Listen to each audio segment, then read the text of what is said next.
Fábio, se você pudesse dar uma dica para um cara que gosta de moto preparada, qual seria? Cara, sem dúvida torne-se um preparador profissional. Se você fizer isso, será bem sucedido e vai transformar a sua vida e da sua família, fazendo o que mais gosta, que é a preparação.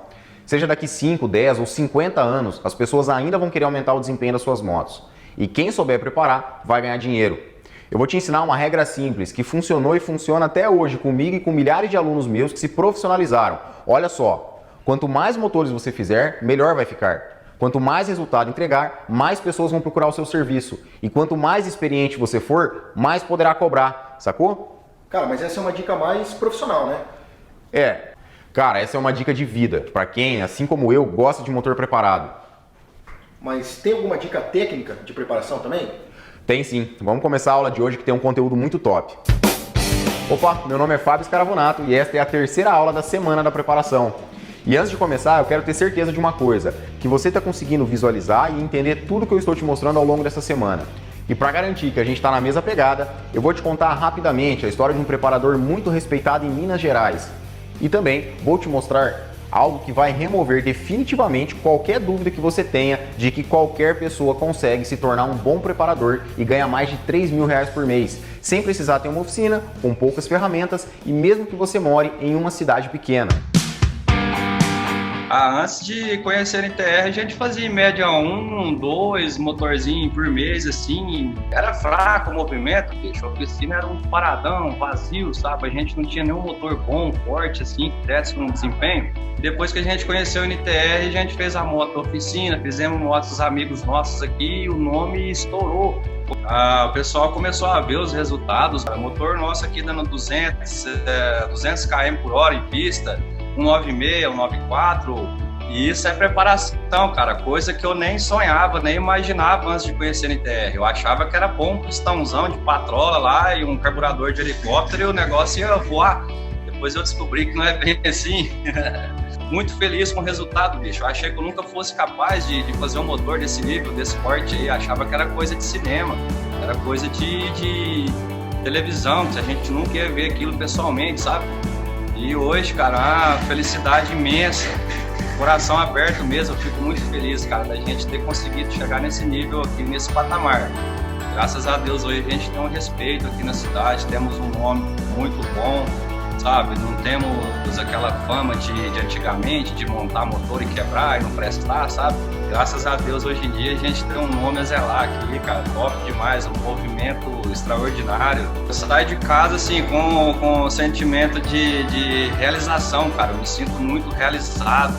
Eu me sinto, não é dizer que a gente se acha, certo? Mas eu me sinto capacitado, bicho. Hoje em dia eu olho o motor de uma moto, eu não tenho mais medo, aquela cisma, aquele medo de errar, aquele medo de fazer uma coisa que eu não sei o que vai dar o resultado. Hoje em dia eu tenho total segurança de pegar o motor na mão e saber o que eu estou fazendo ali, sabe? Hoje em dia eu calculo tudo certinho, a gente tem noção de onde você quer chegar. Então, assim, cara, eu abro a minha oficina aqui, 7h30 da manhã, cara, olha aqui dentro, aquele tanto de motor, aquele tanto de moto. Isso é emocionante, cara, porque minha vida, cara, eu saio do fundo do quintal, cara, saio do fundo do quintal da minha casa e hoje eu tenho uma estrutura top, cara, tô com uma oficina top, bem montada. A gente tem aqui um movimento extraordinário, cara. Eu não canso de agradecer, porque minha vida mudou, bicho. Eu vou ser bem sincero, minha vida mudou graças a vocês, bicho. Sem palavras para descrever o que eu me tornei hoje, cara.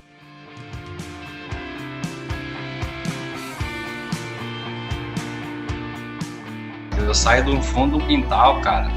Saio do fundo do quintal da minha casa e hoje eu tenho uma estrutura top. Eu fiz isso para te mostrar duas coisas. Primeiro, não há limites para um preparador. Não importa de onde você vem, não importa quais são os seus resultados hoje. O que importa é o seu desejo de transformar a sua vida através da preparação de motores. Segundo, para que você entenda que dá para começar do zero, mesmo sem ter oficina, com pouca ferramenta e construir uma carreira de sucesso. Mas isso só será possível se você se tornar um preparador profissional, assim como Eduardo, eu e os milhares de alunos que ajudei a transformar. E agora eu quero te mostrar mais uma coisa. Olha essas imagens.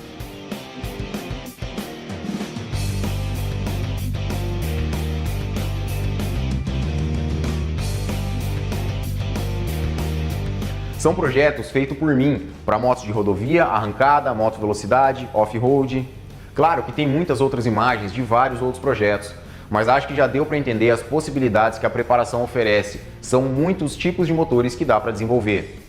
E não é só sobre mim, sobre os meus motores. Tem milhares de projetos espalhados pelo Brasil e por outros países que foram desenvolvidos pelos meus alunos. Olha quantos motores de alto nível eles fazem. E como eu falei antes, muitos deles trabalham em casa, com pouca ferramenta e conseguem resultados como esses. Não fica difícil fazer a conta aí, né? São serviços de 400, 500, 600 reais. Alguns podem até passar de R$1.000, isso só de mão de obra. Se um único trabalho pode te dar em média uns R$500, um serviço por semana já seria suficiente para chegar a R$2.000 por mês. Eu sei que você não vai começar cobrando R$500, porém mesmo que cobre a metade disso, ainda assim, com apenas 2 clientes por semana, você terá R$2.000 a mais no seu bolso. Só 2 motores.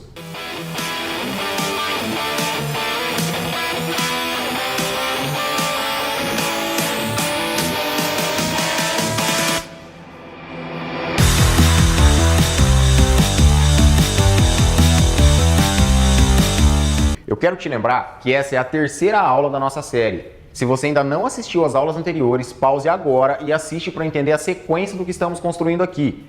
E como de costume, aproveitando os próximos 5 segundos para se inscrever no canal.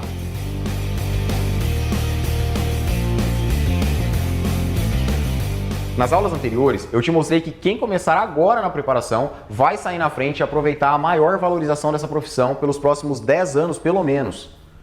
Também te mostrei porque só aumentar a cilindrada não é suficiente para aumentar a potência e a velocidade das motos. E falei dos 10 passos necessários em uma preparação. Na última aula eu mostrei 4 deles. E começamos o desenvolvimento desse projeto aqui do kit 190, daquele cliente que quer chegar em 200 por hora. Hoje eu quero te mostrar os outros passos que faltam e também como você pode aprender cada um deles e aplicar aí em todos os seus motores que você preparar. Tá pronto? Bora lá então. São eles: fazer a preparação do cabeçote, saber fazer a leitura e o enquadramento do comando, acertar a alimentação da moto, seja no carburador ou na injeção, melhorar a estrutura da moto e fazer o amaciamento. Anotou aí? Você deve ter percebido que faltou o 10º passo, né? Agora vamos nos aprofundar nesses 5 aqui e mais pra frente a gente fala nele, beleza? Então já estamos com as anotações feitas. O nosso 5º passo é a preparação de cabeçote, tá? O cabeçote tem por função primordial, né, a passagem de fluidos, tanto da admissão quanto na saída deles para o escapamento. E para isso a gente precisa dimensionar. Ele vai ser responsável tanto por uma parte da aceleração dessa moto, ter boa aceleração ou não, e também da rotação do motor. Então esses são os 2 fatores que a gente leva em conta no preparo dele. Então sempre que um cabeçote ele é feito de maneira errada, ele vai matar uma das partes. Você pode perder um pouco de aceleração, se ele estiver errado, ou você pode perder também rotação desse motor. Acaba perdendo potência no geral. Então por isso a importância da gente preparar ele com o que tem de mais moderno hoje em dia, de modelo de preparação, de modo para a gente realmente preparar esse cabeçote. Então a gente iniciou, obviamente, esse tipo de preparo de uma maneira não muito correta. Sem muita informação, a gente fazia da maneira que acreditava que funcionaria e testava na rua. Era o que tinha pra gente fazer na época. E óbvio que no início não funcionava exatamente como a gente queria, mas era o que tinha para fazer. Com o passar do tempo, a gente vem adquirindo experiência e conseguindo literaturas realmente relevantes para esse tipo de assunto e consegue melhorar muito. Então hoje a gente chega numa preparação de cabeçote que a gente consegue ter um ganho grande de aceleração, como se fosse um motor com válvula pequena, que tem bastante pegada no acelerador, e a gente consegue também ter bastante rotação, que seria a característica de motores com válvulas maiores. A gente consegue ter esses 2 mundos na mesma preparação de cabeçote, para equilibrar mais o motor. Isso são técnicas mais modernas de preparo. Nesse exemplo aqui do cabeçote desse motor, a gente vai ter um aumento de válvula. Lembra que eu não tinha mencionado o tamanho das válvulas? Então agora vamos revelar. Esse cabeçote vai estar usando válvulas 32 e 26, tá? E eu vou explicar o porquê. A gente precisa de um aumento de válvula nesse cabeçote, nesse projeto, porque o objetivo é atingir uma rotação bastante elevada. Então eu quero atingir um pico de potência em rotação bem alta. E eu não quero fazer isso somente pelo comando, colocando um comando muito grande, muito exagerado. Eu quero equilibrar o motor. Então, para equilibrar ele, a gente faz esse aumento de válvulas. No escapamento, eu permaneci original, porque o que importa pra gente, na verdade, é a garganta do cabeçote. A válvula ela vai servir para vedar e algumas outras funções, mas o que importa é a garganta. Então aqui a gente vai estar utilizando 28 de garganta de admissão, 23 na garganta de escape. Então a gente consegue ter um equilíbrio, mesmo a válvula de escape parecendo ser pequena, tudo vai depender do preparo do duto e da garganta. Então lembra que eu mencionei, né? A entrada do duto aqui vai ter 27, de admissão, a garganta vai ter 28. No escapamento a gente tem 23 de garganta e 26 de saída. Então essa é a base inicial de preparo desse cabeçote. A gente já definiu isso e já iniciou o trabalho nesse sentido, né? E daqui para frente ir aprimorando e trabalhando esse cabeçote para ter cada vez mais rendimento dentro desse molde que a gente já fez. Então o cabeçote de fundamental importância nesse sentido. A gente vai ter aceleração e vai ter muita rotação também. Como vocês perceberam, eu falei que a entrada do duto vai ter 27 e a garganta da admissão vai ter 28, né? Pode parecer estranho para quem não está acostumado com trabalhos diários em cabeçote de alta performance, mas é assim mesmo, tá? O duto, na maioria dos casos, ou 99% dos casos, vai ser menor o duto do que a garganta do cabeçote.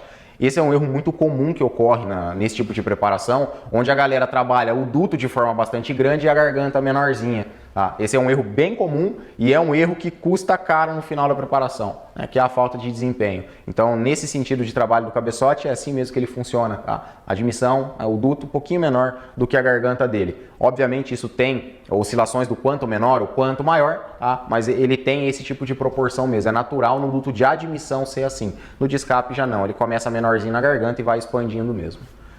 Parte de comando de válvulas é o nosso sexto passo.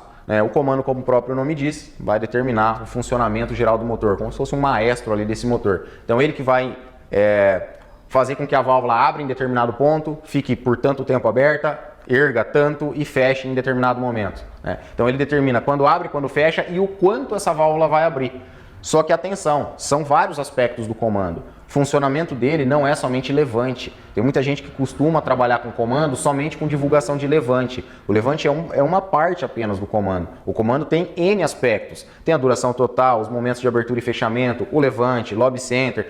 Tem vários detalhes do comando, rampa de aceleração. Tudo isso vai contar para o desempenho. Não é apenas um dado. São a soma de todos esses dados que a gente precisa entender cada um deles para a gente conseguir enquadrar, né, um comando em um motor. E aí a gente fazer a leitura e realmente o enquadramento desse comando para que fique adequado ao motor. O primeiro passo de entendimento de um comando seria sim a duração e levante, né? Mas todos os outros, a partir do momento que a gente coloca no motor e faz a leitura, a gente tem vários desses dados para fazer essa análise. E também ocorrem alguns erros na montagem ou na troca de comandos de válvula nesse sentido, que seriam os exageros, tá? O motor nada pode ser exagerado, tudo é uma questão de equilíbrio entre todas as peças. Se você exagera num comando, tem muito cruzamento, muita duração total, em um comando de válvula e um motor que não é compatível com aqueles dados, você mata todo o restante da sua preparação. O comando é um fator que pode melhorar muito um bom motor, mas pode matar todo o resultado também, né? Assim como o cabeçote. Cada passo aqui tem a sua importância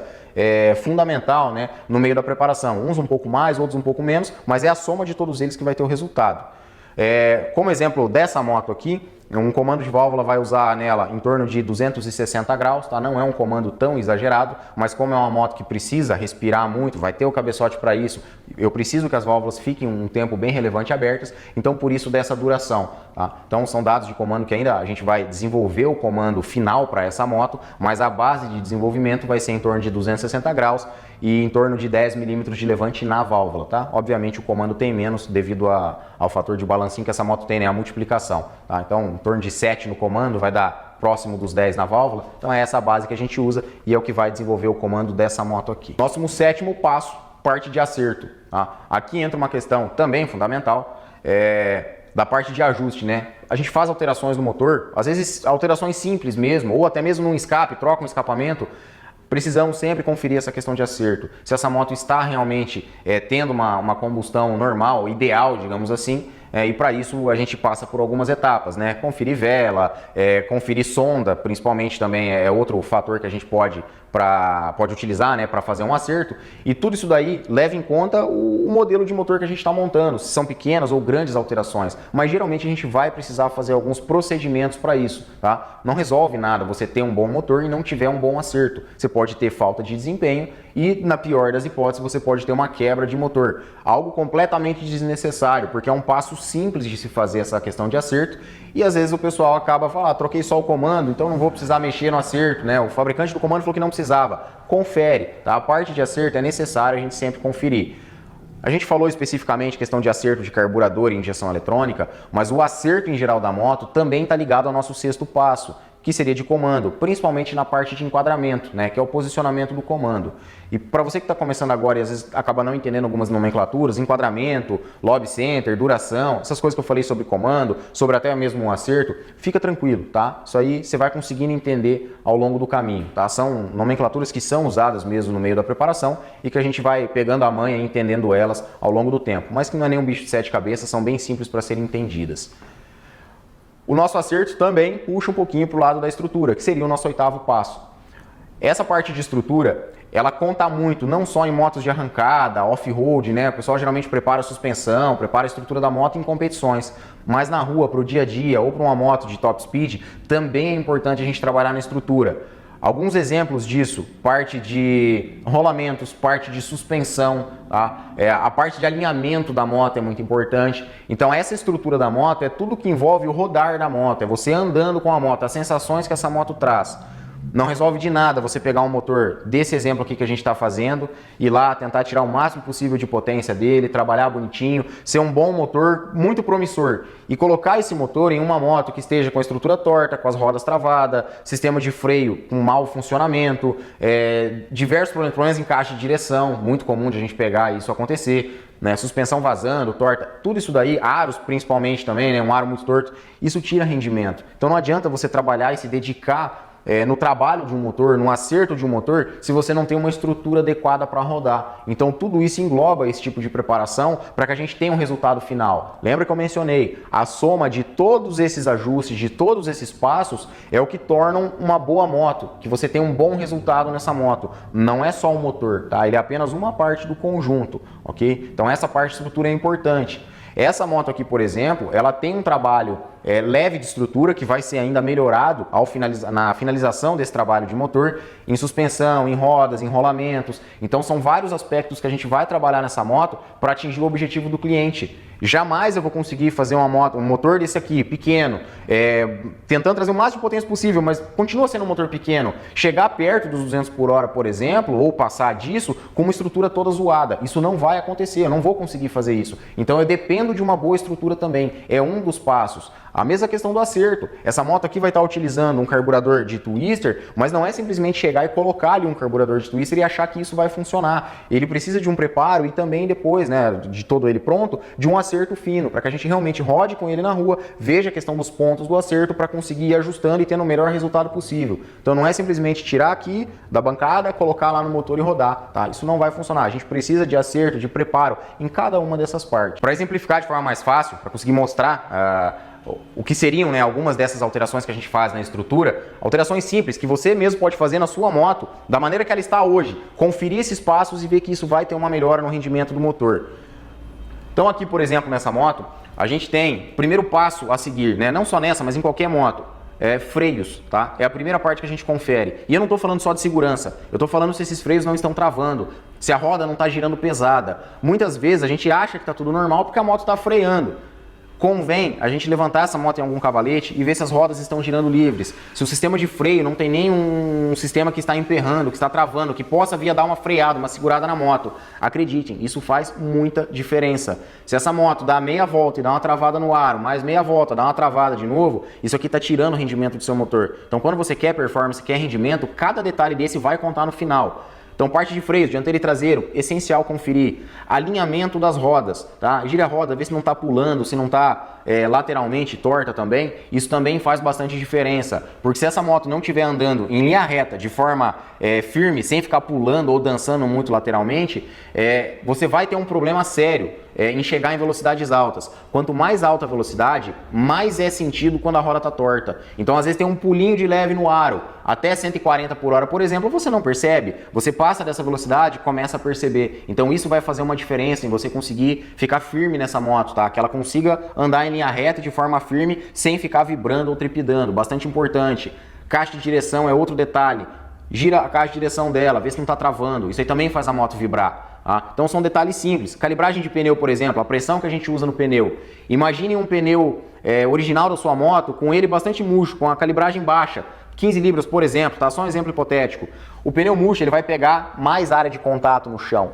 Beleza, você tem uma área maior de contato, em teoria uma segurança maior. Só que lembrando que esse pneu murcho ele também amortece demais. E isso, por mais que você tenha uma área de contato grande, pode vir a escorregar um pouco por estar amortecendo muito. Você já tem suspensão para isso, tá? Não se preocupe nessa questão aqui do pneu, se for rua, tá? Off-road é outra história. Mas na rua, na pista, no asfalto, a pressão exercida aqui no pneu é muito importante. Você pode aumentar essa pressão. Então tem lá 30, 35, 40 libras. Você vem aumentando essa pressão, o que acontece com o pneu? Vai pegando uma faixa mais estreita no solo, tá? Você reduz a questão do atrito. Então depende do uso que você vai fazer dessa moto, usar uma pressão maior para reduzir ainda mais esse atrito é melhor no quesito desempenho. A gente só tem que ter atenção no quesito segurança também, tá? Não adianta querer exagerar no desempenho e não ter segurança nenhuma, mas depende da aplicação, como eu comentei, você consegue então inflar um pouquinho, né? Aumentar a pressão desse pneu e você vai ter um resultado maior. E esses são pequenos ajustes que você faz de forma simples, em casa mesmo na sua moto. Então é bem simples de você conferir esses passos e poder melhorar o desempenho de uma moto, mesmo que ela seja original. Muitas vezes esses passos você já consegue melhorar o desempenho, dentre tantos outros que é possível se fazer na estrutura de uma moto. E para finalizar essa parte de estrutura, é não menos importante o ajuste de relação dessa moto, tá?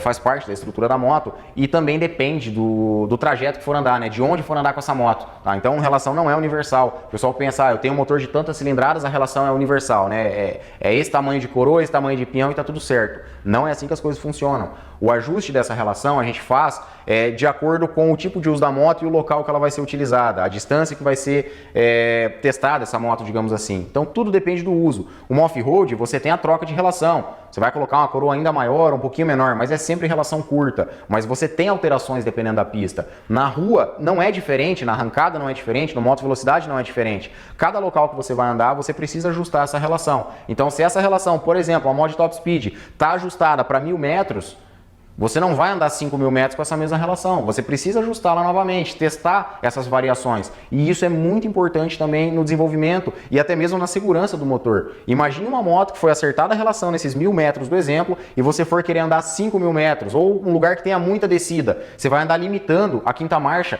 durante um longo período. A probabilidade desse teu motor quebrar é grande, tá? Então a gente precisa ter o cuidado, não só de quebras também, mas também para aproveitar a questão de desempenho. Isso acontece seguido, aqui aconteceu e ainda acontece até hoje, da gente fazer o ajuste de relação, a moto está toda pronta, tudo acertadinha, legal, e a gente vai fazer o ajuste de relação dessa moto para um lugar específico. É andado nesse local, essa moto tem o seu resultado, chega de quinta cheia ao final, tudo certinho. E muda o local onde vai andar, né? Então a gente precisou alterar, ter esse pensamento crítico, né, de falar, opa, vai andar em outro lugar? Vamos conferir a relação antes de realmente andar. E aí o pessoal vai lá, anda no outro local e teve que mudar. Isso aí aconteceu em 2 locais distintos aqui pra gente, e aconteceram nas primeiras motos que a gente fez, e aí a gente foi adequando as outras. De fazer esse acerto para um local e tentar andar com essa mesma relação em outro local. Não deu bom, tá? A gente foi lá, mudou, acertou, ajustou toda a relação para aquele novo local que queria andar. Aí sim a moto teve um desenvolvimento muito bom. Então é muito importante, né, para vocês entenderem a importância dessa questão da relação. E para fechar esses 5 passos aqui, né, o 9º passo seria o amaciamento. O amaciamento é comumente conhecido, né, para o motor ter durabilidade. Então você faz um amaciamento para as peças assentarem, o pistão vai assentar na camisa, os anéis principalmente vai ter ali o seu assentamento, tá? E não é só eles que têm esse assentamento. Os roletes da gaiola, da biela também vão se assentar melhor. Pino de pistão e a biela também vai gerar uma certa folga depois de um tempo de trabalho. Tudo isso daí é para gerar as folgas necessárias para o trabalho. O motor ele atinge uma determinada temperatura e precisa de folgas, né, para a gente trabalhar ali. Então ele dilata e essa folga vai reduzir quando quente. Quando fria, então a folga tem que ser maior. Então, com o tempo, com o uso dessa moto, com o amaciamento, várias peças do motor estão se ajustando, se amaciando umas com as outras, até chegar nas folgas ideais, digamos assim, nas melhores possíveis para o seu funcionamento. Isso garante longevidade ao motor, obviamente. Mas não é só isso o intuito. Existe um modus de amaciamento onde a gente visa desempenho, né? Então, a gente tem o amaciamento para que a gente tenha uma durabilidade do motor e um outro amaciamento que pouco ou nenhuma pessoa fala a respeito disso, é um amaciamento voltado a motores de desempenho, que muda um pouquinho. Tem o passo da proteção do motor, da longevidade do motor, e o outro passo, um outro amaciamento que é feito posterior, visando o desenvolvimento, a performance desse motor. Então, não é somente um. A gente tem 2 amaciamentos para fazer em um motor quando é voltado realmente para desempenho, para que a gente extraia o máximo possível dele. Então a gente evita quebras, né, traz longevidade a esse motor e também a gente pode aumentar o desempenho desse motor, potencializar a nossa preparação com o amaciamento visando o desempenho. O que pode ser feito na parte de amaciamento? O que a gente faz, pelo menos, é uma recomendação que a gente passa. Tá? Amaciar o motor não é sair da oficina dando tudo que tem, né, que o pessoal costuma fazer. Eu prefiro não fazer dessa maneira porque eu consigo montar um motor mais justo. Como eu tenho por hábito montar ele de forma mais justa, eu dependo de um bom amaciamento. Então o cliente tem que estar ciente disso. Como que eu faço aqui? Trocas de óleo desse motor. As primeiras trocas de óleo são feitas sempre antecipadas, tá? Pelo menos 2 trocas antecipadas. Isso vai promover uma limpeza interna do motor. O que acontece no amaciamento? Essas peças vão sofrer desgaste, é natural. O pistão vai sofrer um pouco de desgaste na saia, os anéis e a camisa vão trabalhar em atrito leve, mas vão acabar soltando fagulhas. Em toda parte do motor isso vai acontecer, até mesmo a embreagem acaba fazendo isso. A gente precisa limpar esse motor, mas eu não vou abrir inteiro esse motor com 300 km rodados só para fazer uma limpeza. O que a gente faz nesse caso? Roda 200, 300 km, já troca o óleo.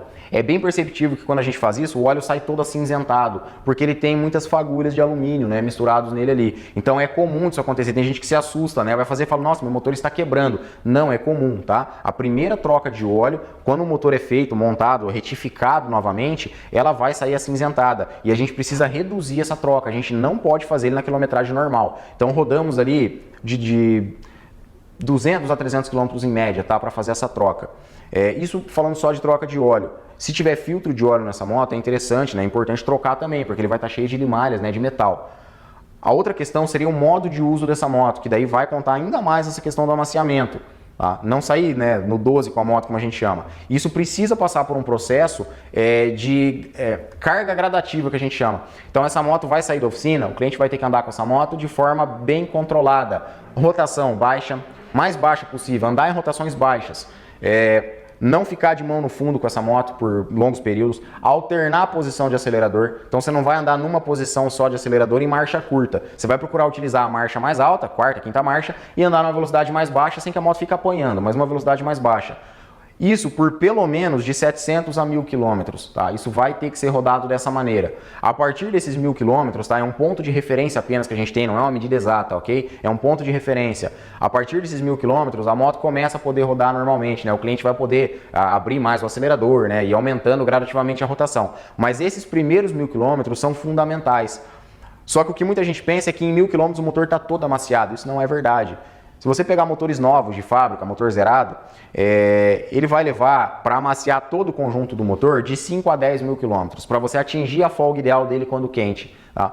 O motor que passa por retífica não são todas as peças que vão passar por esse amaciamento. Por exemplo, você fez o motor, preparou e não mexeu em câmbio, o espaço que temos entre engrenagens e eixos e buchas, ele já está amaciado, digamos assim, porque foi amaciado dessa maneira ainda quando original. Só que o restante do conjunto, né, o pistão que você trocou, a biela, vai passar por esse processo de amaciamento. E esse sim até é um pouco mais rápido. Mas motores demoram um certo tempo para amaciar e por isso a gente precisa ter um cuidado, principalmente no início. O que acontece se eu não fazer esse amaciamento enquanto esse motor estiver novinho? Acabou de retificar, montei ele justo para ter o amaciamento e o cliente não faz.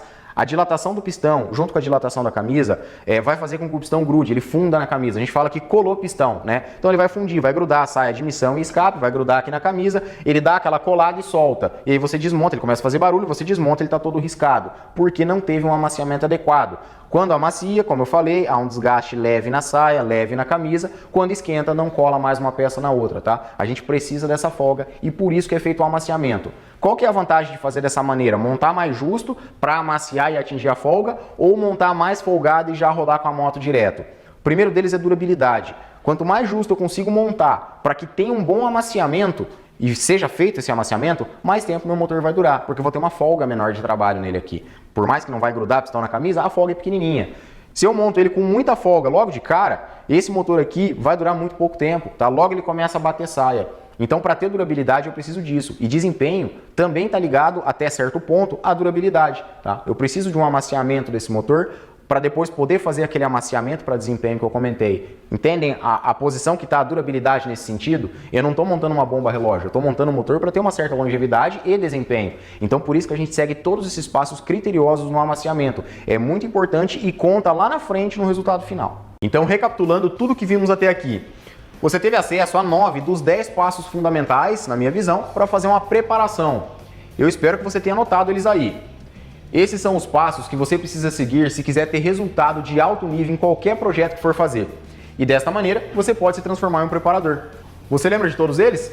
O primeiro, definir o projeto. O segundo, escolher as peças. O terceiro, fazer os cálculos. O quarto, verificar as folgas de segurança. O quinto, preparar o cabeçote. O sexto, ler, analisar e enquadrar o comando de válvulas. O sétimo, acertar a moto. O oitavo, melhorar a estrutura. E o nono, fazer o amaciamento. Eu te mostrei como eu uso cada um deles no desenvolvimento de todos os projetos, inclusive nesse aqui que eu estou desenvolvendo junto com vocês.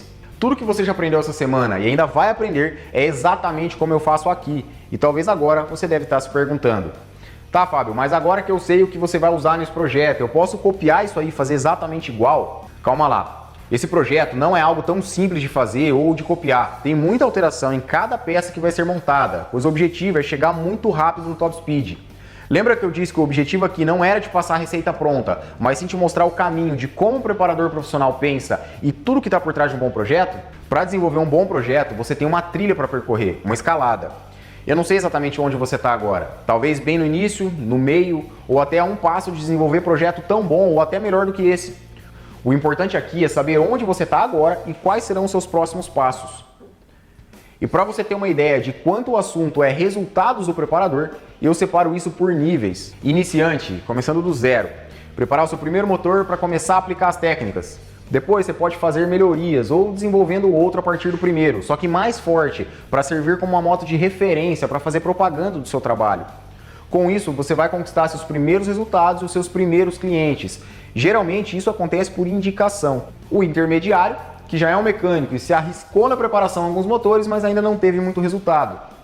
Aqui você já parte para preparar uma moto de referência. Pode ser a sua moto ou de algum cliente como uma forma de parceria, com o objetivo de aumentar a visibilidade do seu trabalho. Como você já possuía clientes ou da mecânica ou de outras preparações, muitos já vão te procurar para melhorar um projeto ou desenvolver um novo. Geralmente os clientes já vão te pedir para preparar a moto deles mais forte do que a sua moto mesmo de referência. Isso acontece muito e nesse caso você acaba cobrando um valor maior. Agora vamos para o avançado. Você já é um preparador e já tem bons resultados nos motores, só que ainda não é o suficiente para se manter na frente dos concorrentes. Aqui você precisa se especializar mais em algumas etapas. Por exemplo, profissionalizar a parte de cabeçote, que é onde a gente consegue tirar ainda mais potência de um motor que já é bom. Você também pode explorar melhor o uso de combustíveis para competição, por exemplo. Quando estamos num nível um pouco mais alto, mais avançado, já somos capazes de fazer um bom desenvolvimento em vários projetos, mas são os detalhes que fazem a diferença entre o primeiro e o segundo lugar. E é você que toma a decisão de onde quer chegar. Talvez você saiba, talvez não, mas o fato é que existe mais um nível acima disso. Eu costumo dizer que quando um preparador consegue atingir esse nível, ninguém mais segura. E eu vou revelar esse nível na próxima aula. Inclusive, ele está diretamente ligado ao 10º e último passo, que na minha opinião é sem dúvidas o maior e mais poderoso de todos. Para descobrir do que eu estou falando e para ser convidado para fazer parte desse nível junto comigo, você vai precisar assistir a 4ª e última aula da semana da preparação. Eu também vou te falar como será toda a execução e conclusão desse projeto que a gente está construindo e depois que estiver pronto, acompanhar os resultados. Será que vamos conseguir bater os 200 por hora com 190 e poucas cilindradas? O que você acha? Então faz o seguinte, vai lá no nosso grupo do WhatsApp que eu vou lançar um desafio para saber quem quer ver o resultado dessa moto. Se você ainda não está no grupo, clica no link que está aqui na descrição para entrar. Combinado? Até amanhã às 8 da noite na última aula da semana da preparação. Tamo junto!